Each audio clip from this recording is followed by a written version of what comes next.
ya Allah, saya pasrah sekarang ya Allah, saya bilang gitu.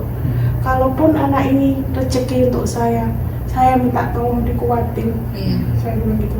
Saya dan anak saya minta tolong dikuatin ya Allah. Saya sudah apa ya? Sudah nggak apa ya istilahnya, udah nggak berharap apa-apa gitu karena ketakutannya itu, traumanya itu, pernah kehilangan anak itu.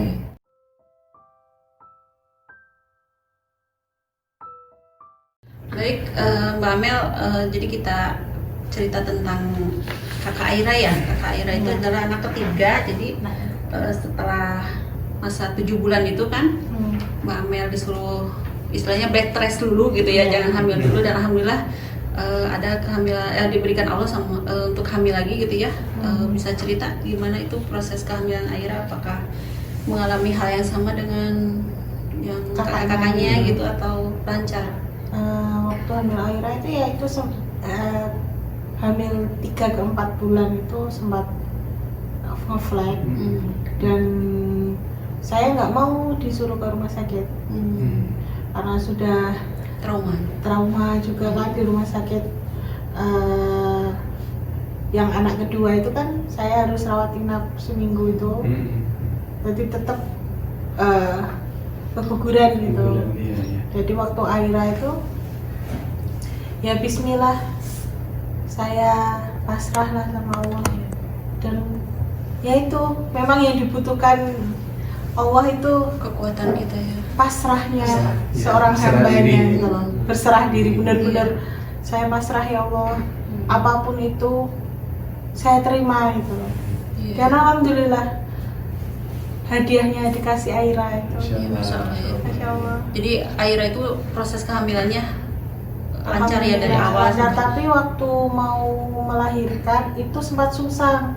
Sempat sungsang.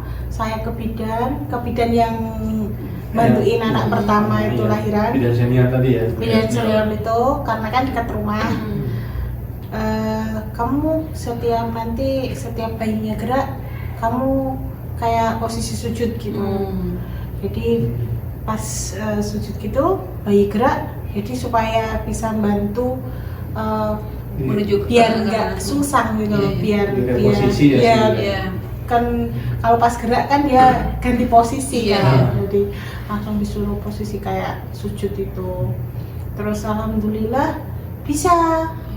Padahal sudah mendekati lahiran, jadi sudah 9 bulan lebih. Alhamdulillah bisa, nggak susah.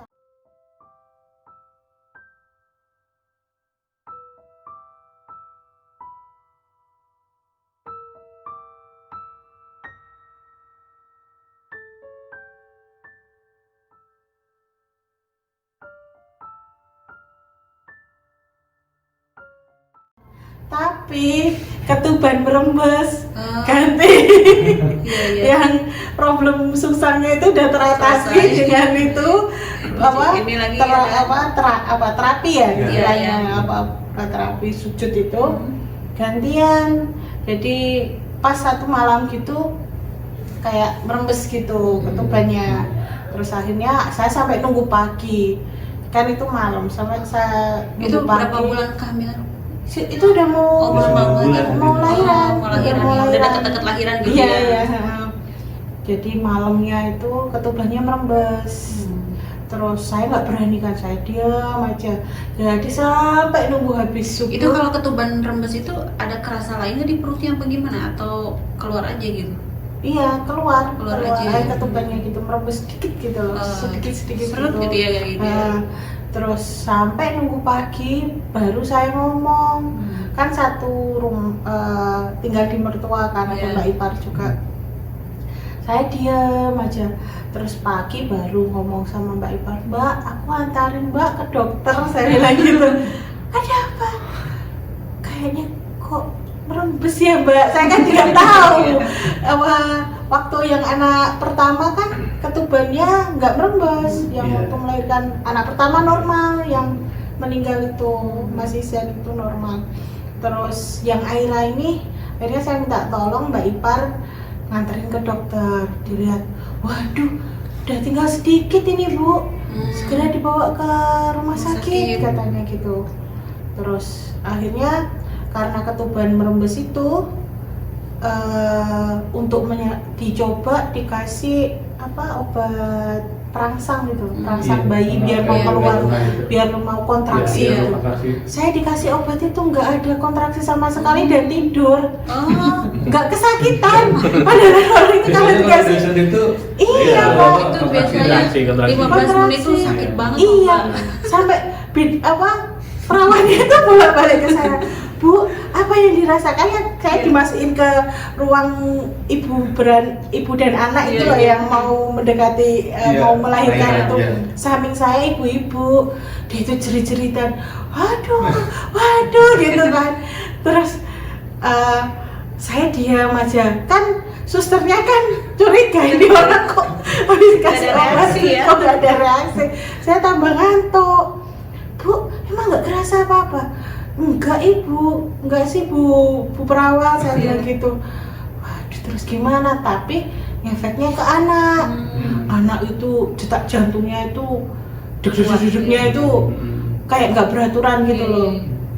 Kalau ke sayanya nggak tenang gitu ya. Iya, jadi nggak ngefek obat perangsang bayinya itu. Terus akhirnya perawatnya telepon lah ke Pak Dokter itu, Pak ini udah dikasih, kan biasanya via telepon dulu kan sama dokter gitu, kecuali kalau memang sudah darurat dokternya baru datang gitu loh, keputusan terakhir gitu. Ini dikasih obat nggak ada itu respon ya, nggak ada reaksi. Ya udah saya tak kesana gitu.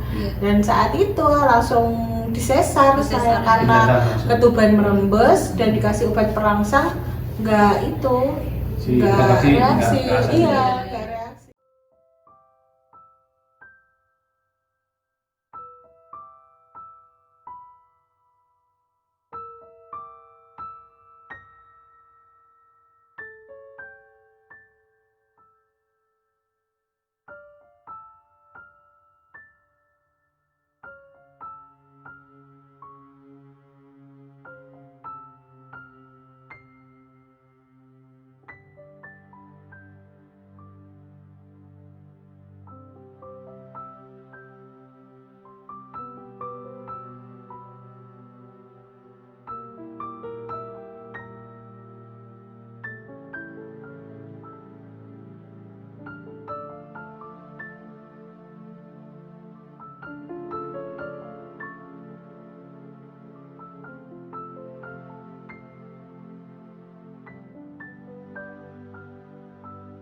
Akhirnya di sesar general, jadi kalau general bios total di bios total. Jadi hari ketiga ya Pak ya, baru saya ketemuin sama Aira. Hari ketiga saya di rumah sakit itu. Efeknya lama juga ya. Dan Aira tumbuh besar itu maksudnya ASI keluar biasa normal gitu ya. Alhamdulillah. Sampai 2 tahun itu Pak? Sampai 2 tahun 3 bulan. Wah, full. 2 tahun 3 bulan. Saking sayangnya. Iya. Sayangnya. Karena secara tidak kebanyakan orang tidak sadar, juga seorang ibu tidak sadar ya Mbak, katanya kalau misalnya seorang bayi baru lahir terus sampai 2 tahun disusui itu kan sudah ada aturannya di dalam Al-Quran juga ya, dijelaskan gitu. Dan ternyata secara keilmuan itu tuh mengantarkan anak menjadi mempunyai SQ yang tinggi. Jadi dia akan peka terhadap ibunya, dia akan peka terhadap lingkungannya, bahkan hatinya tuh halus sekali gitu. Bayangkan 2 tahun dia dekat sama kita, nggak mungkin kan? Segimana Mbak sibuk, kalau lagi menyusui nggak mungkin pegang handphone. Iya. Pasti disimpan. Iya, dan akhirnya kita usapin kepalanya, kita peluk dia, dan itulah ternyata saking Allah memperhatikannya ya sampai sedetail itu gitu. Menyusui 2 tahun itu ternyata ada tujuannya gitu. Dan ketika harus dilepas 2 tahun pun ada tujuannya gitu. Dan saya pun alhamdulillah menyesali gitu. Anak pertama kedua hanya 9 bulan dan 6 bulan gitu kan, karena harus kerja gitu. Tapi setelah kelahiran anak ketiga, Masya Allah saya merasakan betul ilmu itu gitu Mbak. Jadi anak ketiga saya itu dia tidak suka dinasihati dengan keras. Dia selalu ingin dekat sama kita, jadi apapun yang terjadi ketika tidur dia selalu nempel sama kita gitu. Dan lihat nanti ke depannya gitu kan, teorinya itu ke depannya anak itu akan tumbuh dengan sosial intelijensi yang tinggi.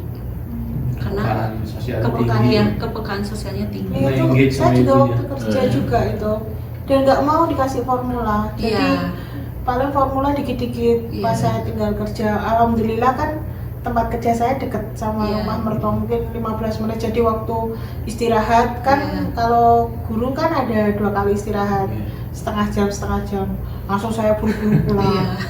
Terus habis itu balik lagi kayak gitu. Alhamdulillah ya, Aira mendapatkan air susu ibu itu artinya kedekatan itu akan Mbak rasakan ketika dia kecil dan insya Allah sampai besar nanti gitu.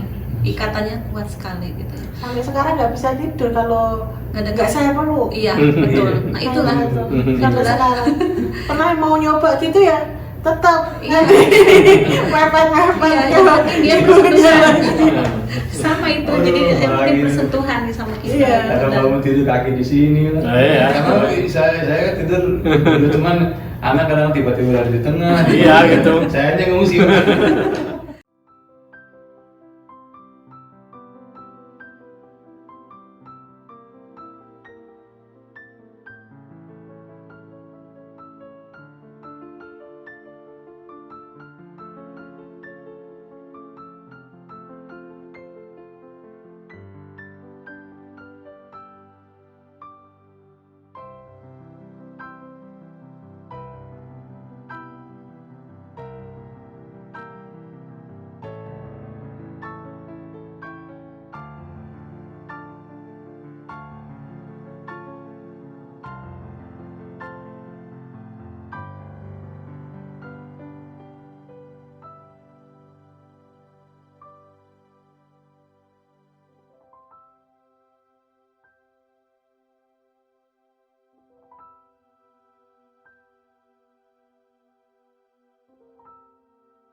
Anak keempat yaitu Azam. Ya Azam itu lahir tahun berapa Mbak?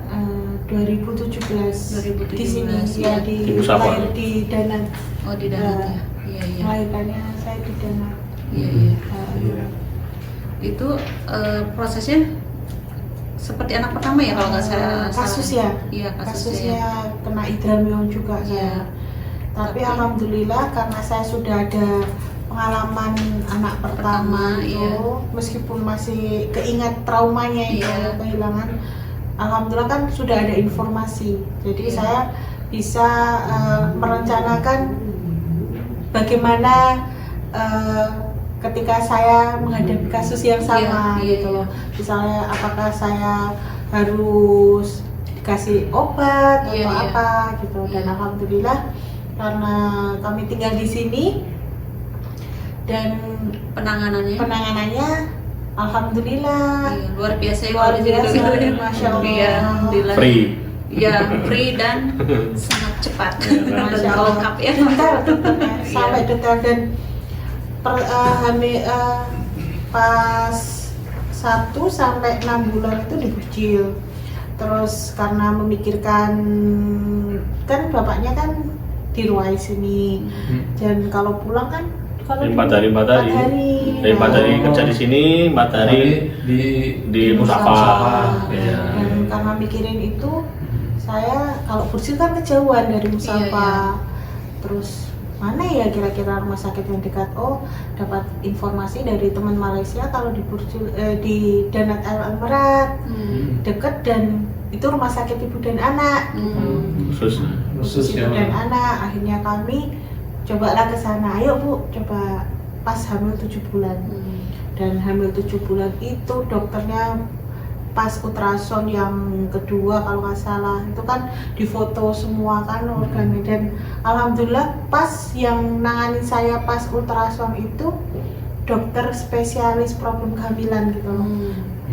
Nah kan ada 2 dokternya di situ, dokter konsultasi dan waktu dokter ultrasound itu, yang ultrasound itu yang dikasih dokter spesial, dan dia cerita gini, kamu harusnya diet. apa dok, saya bilang gitu. Stres kalau dia bilang gitu. Iya, hamil 7 bulan bayangin. Hamil 7 bulan itu enak-enaknya ibu makan. Iya, betul. Karena setelah melalui, saya mulai hamil kandungan 1 sampai 6 bulan itu sukanya makan lontong sayur. Jadi bapaknya itu sebelum berangkat ke Ruais ini nyetok beli di Bandung Resto itu sayur apa Pak? Lontong sayur Beli sayurnya itu sayurnya aja. sampai Lontongnya buat sendiri. empat soalnya maunya itu aja saya makannya. Kalau yang lainnya nggak begitu. Ada ganti mie aja. Terus saya kan pernah ngidam sekali yang mie putih itu loh yang dikasih sayuran seledri kayak gitu tuh. Kayak terus dipincuk, dikasih apa? Mie bihun daun kecil itu pisang. gitu. Biasa di sana kan jual itu kan. Iya, saya sering beli dulu di dekat rumahnya Utinya kan ada TK. Di TK itu sering jualan itu. Saya tuh ngidam itu. Tapi aku pingin masakanmu Pak. Aku nggak mau masak sendiri, nggak mau masak. Tapi aku pingin itu. Akhirnya itu bumbunya apa sih bunga? Pokoknya itu loh bumbunya. Oh jadi yang pengen dimasakin Pak Edi, padahal Pak Edinya nggak bisa masak gitu. Iya. Bisa masak air sama nasi. Jadi karena enak masakannya jadi pengen enggak ya? Saya nggak mau masak tapi pengen makan itu aja. Iya. Pengen banget gitu. Kalau yang Aira dulu itu galantin, yang ngidamnya itu galantin sama apa lupa ya. Itu sama jeruk kalau Aira itu. Jeruk sampai sekarang sukanya jeruk itu. Iya. Nah terus dibikinlah, alhamdulillah rasanya gimana, enak. Supaya happy. Iya. Maksudnya sudah mau bikin lagi gitu. Memotivasi. Motivasi biar dia semangat gitu. Kalau semisal saya ngidam apa namanya kan jauh kan ya dari beli-beli. Kalau di Indonesia tinggal mau makan apa ya, mau makan lontong sayur dikit beli.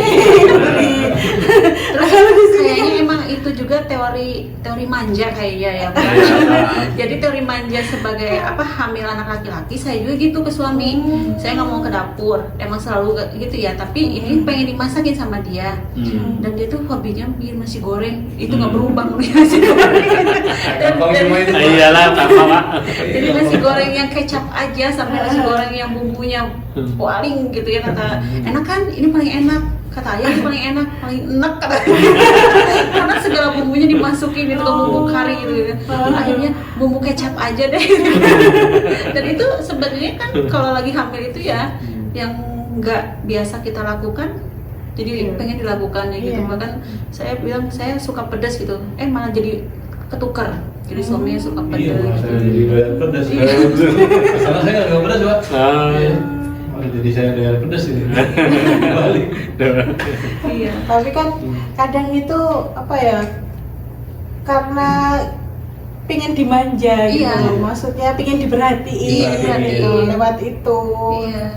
Meskipun ya diajak jalan-jalan, tapi kan lebih ke anaknya gitu loh. Nuruti ngomongnya sih nurutin anaknya. Saya juga bilang gitu, ini bukan Bunda yang mau, bibinya yang mau. Udah dimasakin, udah dimasakin, dimuntahin. Jadi kalau ambil anaknya parah Pak. Kadang-kadang sampai dulu tuh jadi offshore kan, pulang gitu kan. Datang saya sembuh Pak, berangkat lagi saya kan. Diwaris telepon lagi sembuh, muntah lagi gitu kan. Kalau di Jawa tuh apa ya namanya? Gelele apa ya Pak itu? Teler gitu. Iya, mabok. Iya. Parah.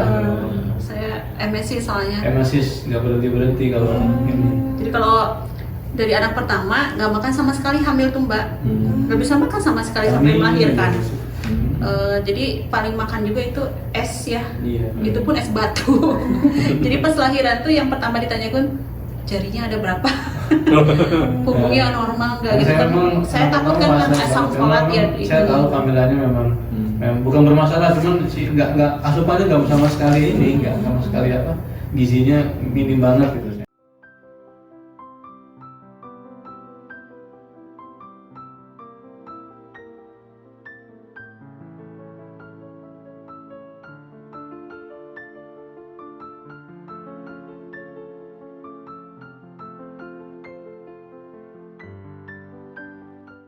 Anak ke-1, kedua gitu ya. Kedua. Kalau Rauf mah. Kalau yang ketiga justru mau makan di Iya. 7 bulan itu baru mau makan. Ya benar tadi 7 bulan tuh Ya, pengen enak-enak makan. kan. Dan disuruh diet kan ya. Waduh dong, gimana? Ini saya baru merasakan nggak mau. Terus saya dikasih tahu suruh diet, terus gimana ini? Iya. Terus sama dokternya diusahakan ya, Iya. soalnya asupan manis gitu, maksudnya kayak karbohidrat Iya. atau gula itu pengaruh Iya, ke iya. ketuban. Oh, gitu. Iya. Meskipun secara medis Mbak Amel nggak ada diabetes apa gimana tuh nggak ada ya. Karena kan kalau di sini hamil 3 bulan ke 4 bulan kalau nggak salah kan dites gula juga kan, yang disuruh puasa, Iya, Iya, betul. terus Nggak bisa disuruh gula. minum apa air sirup apa terus Iya. dites lagi. Iya. Itu saya normal. Makanya dokternya itu bertanya-tanya, ini kenapa kok anak ini bisa kayak gini? Soalnya kan saya juga baca kan Hydramion itu kebanyakan karena penderita diabetes Diabetes, kalau nggak iya. salah, yang satu itu kelainan genetik kalau Iya. nggak salah. Nah itu kok saya kok 2 kali kena Hydramion dan sama-sama anak cowoknya gitu. Iya. Terus karena bapak saya kena diabetes, biasanya kan katanya Turunan. turunan ke anak cewek, Iya. apa Garisnya gitu ya. garisnya katanya, atau karena itu pengaruh. Sampai sekarang saya bertanya-tanya, Iya. jadi kenapa saya sampai bisa kena Hydramion? Karena saya pernah tanya sama Bu Bidan yang senior nemenin bantuin anak pertama, Bu, saya nanti semisal hamil lagi bisa nggak kayak gini? Itu kasus langka Mbak, 1001 bisa terjadi lagi gitu. Nah, Untuk satu kali, maksudnya 1 kali menginap itu tidak akan terjadi lagi. ada kemungkinan Ada ya. kemungkinan. Makanya kan kok sakit lagi, bukan sakit kok kena lagi problem itu lagi, dan kasusnya sudah sama-sama anak cowoknya, lahirannya kalau yang anak pertama Ramadan, ini dekat Ramadan. Jadi kan saya langsung trauma lagi, Ingat gitu lagi loh, ya. keingat memori itu. Iya. Ya Allah saya bilang gitu. Ya itulah, pasrah lagi, ya Allah saya pasrah. Tapi alhamdulillah ya semuanya Alhamdulillah. bisa Hmm. sampai kelahiran juga Sampai ya, kelahiran. dengan penanganan yang baik gitu ya Iya. untuk Karena azam. dideteksinya dini kan. Iya. Iya, jadi Bisa sudah lebih tahu. komprehensif alatnya. Iya. Dan alhamdulillah azam ketika proses lahiran juga Alhamdulillah. normal ya, meskipun Sesar. Sesar. Nah itu saya kan yang Aira kan dibius total. Ya. Saya dapat cerita itu kalau dibius lokal itu sakit katanya. Waduh, pikiran lagi saya. terlalu terima banyak pendapat ya. Iya. Ya. Terlalu. Waduh gimana ini? Saya nyoba ngerayu-ngerayu dok, saya nggak bisa dok, karena kalau dibius total aja. Saya jangan dibius lokal, saya takut dapat cerita dari teman saya bilang gitu kan. Waduh nggak bisa. Itu kamu dulu itu dibius total karena emergensi. Iya. Kamu Iya. ketubanmu itu merembes dan sudah dirangsang, nggak ada reaksi. Iya. Makanya harus buru-buru dilaksanakan. Nah Iya. kalau ini kan direncanakan dan perkiraan dokternya itu pas. Iya, Jadi betul. alhamdulillah kan di Danat El Emirat itu dokternya semua pro normal. Jadi saya meskipun Hydramion diusahakan normal, dicoba normal gitu ya. Jadi saya dikasih tenggang waktu istilahnya. Observasi gitu Iya, nanti kalau semisal sampai tanggal 8 Mei ini kamu masih Hydramion, masih ketuban masih banyak, otomatis kamu harus disesar. Tapi kalau ketuban bisa menyusut, kamu bisa normal karena kamu baru 1 kali sesar, dan yang anak pertama kan kamu normal gitu. Oh gitu ya dok. Nah ternyata itu ditunggu-tunggu, pernah menyusut berapa minggu gitu. Pemeriksaan minggu berikutnya banyak lagi. Nah ini kamu harus siap-siap kamu disesar. Oh gitu ya dok, saya langsung saya sok. Oh gitu, karena ekspektasi pingin normal, saya nunggu 4 tahun ini, jadi saya ekspektasi pengen normal dulu, makanya saya program sama bapaknya itu nunggu 4 tahun supaya kami bisa normal, karena kan minimal 2 tahun habis sesar baru bisa normal. Itu misalnya pengen lahiran normal kan nunggu 2 tahun gitu. Jadi kami ikhtiar lah istilahnya 4 tahun itu berharap bisa normal. Jadi saya harus sesar ya dok saya. Dan itu bius lokal ya. Karena setelah saya raih-raih dokternya nggak mau 4 rahiannya itu. Dan asal bapak-bapak tahu ya, bius lokal itu suara gunting tuh kedengeran. Dokter bicara pun kedengeran gitu, dan ada linu-linu dikit juga. Karena urat semua kan. Iya gitu. Jadi rasanya kayak kesemutan. Iya, kayak kesemutan, tapi masih biar gitu rasanya. Iya, dan tiba-tiba ada suara tangisan. Nah ini alhamdulillah bapaknya bisa nemenin kalau kemarin itu. Oh boleh, ini masuk ke teater operasi. Iya, tapi ya itu drama. Dramanya. Jadi bayinya udah diangkat itu. Iya. Udah langsung berkunang-kunang ini. Kan lihat darah itu udah gitu saya. Iya. Berarti drama bapaknya gitu. Iya, bisa tangan kan diginiin kan kalau kan diajak ngomong terus sama ibunya kan coba ditali kan tangan. Ditali, dia di samping saya sini pas kepala. Sejajar sama kepala. Terus saya kan dokternya sibuk ngobrol kan sambil operasi itu bukan ngobrol sih, diskusi sama timnya gitu loh. Diskusi sama timnya. Terus saya tuh nyelentuk sama bapaknya, Pak lihatin Pak, minta tolong saya diawain, saya bilang gitu. Saya kan penasaran tuh. Terus bapaknya gini, waduh. Sampai dokter anestesinya itu sampai berdiri. Ngapain kamu nama? Ayo oke. Begini Pak, udah gak bisa duduk, udah gini. Langsung udah minggir itu, udah sana harus lihat bebinya.